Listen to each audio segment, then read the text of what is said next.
We're in the back of 855 here, and we just put in the new air compressor, and we're gonna fill it up with antifreeze, and then we can start her up, see if it builds air any faster than it did before.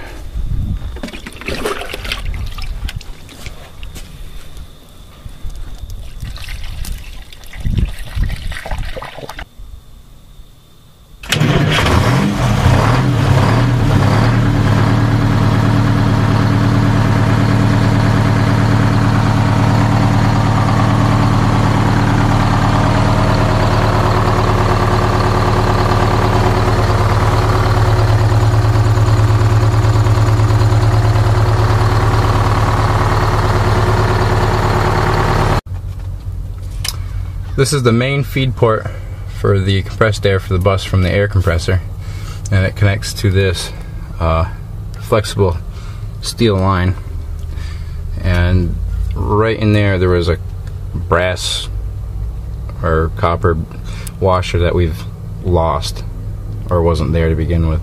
So we're getting a lot of leaking out of there, and it's not building pressure like it should, because it just gets to 50 or 60 pounds and then it leaks out of here faster than it can build it, unless you really stand on the gas pedal.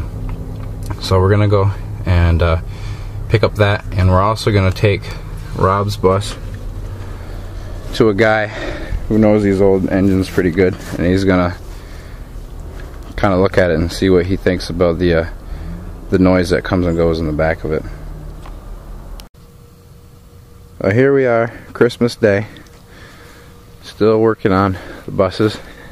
Last night, Christmas Eve, we went underneath the bus and we finished greasing up all the Zerk fittings on the slack adjusters, brake drums, the pads and the brake drums, and the oil in the gear hub, or gear, fucking A. And here we are, Christmas Day, still out working on the buses.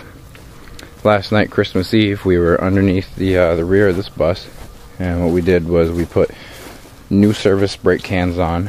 We greased the slack adjusters and the pins on the pads, brake pads where they pivot, and we also filled up the differential with gear oil, because earlier when we had this towed last year, we pulled this axle shaft to be able to do that. So we put a bead of RTV on that, put that back together, chased a few threads that were buggered.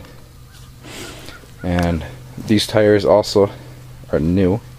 Oh, they're used. They're used Virgins. They haven't been recapped, but they are new to us, and they're not weather checked. The parking brakes on this bus were replaced shortly before we got it, so they're in pretty good shape. Still have to do the brake cans in the front and lube up all the Zerk fittings in the front. Here in the back, that's what I'm working on today. These switches that control the pneumatic rams for the high idle and the shut off. I'm not sure if they're not getting electricity to them or what, but either way they don't work, and they haven't worked. The way they had this rigged up here is a little needle valve, and you turn this, and that puts air to the shut off pneumatic ram, and that turns the bus off. So what we're going to do is we're going to take this 3/8 nylon hose, and we're going to hook it to the back of the solenoids up here. I don't think you can see them in the dark, but we're going to do that, and we're going to run it up and through the floor of the bus, and we're just going to put them on ball valves. So to shut the bus off, we'll have to go back here and just turn the valve.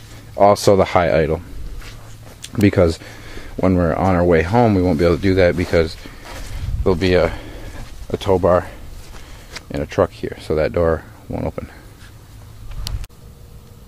The other things this bus needs is a little bit more caulking on the windows to waterproof it for the ride home. Also, we need an oil change, and we need to make sure all the blinkers work. I know all the marker lights work, but there's a couple blinkers out. And Oh, we also need to make sure the defroster motor works so we can see out the window. And that's about it for... Oh wait, no, we still gotta install a tachometer on the clutch. That way there we can tell if we're gonna have any problems, bad problems with it slipping. And we're also gonna do a clutch adjustment. We've read up all about that, and we're gonna get that done hopefully today or the next couple days.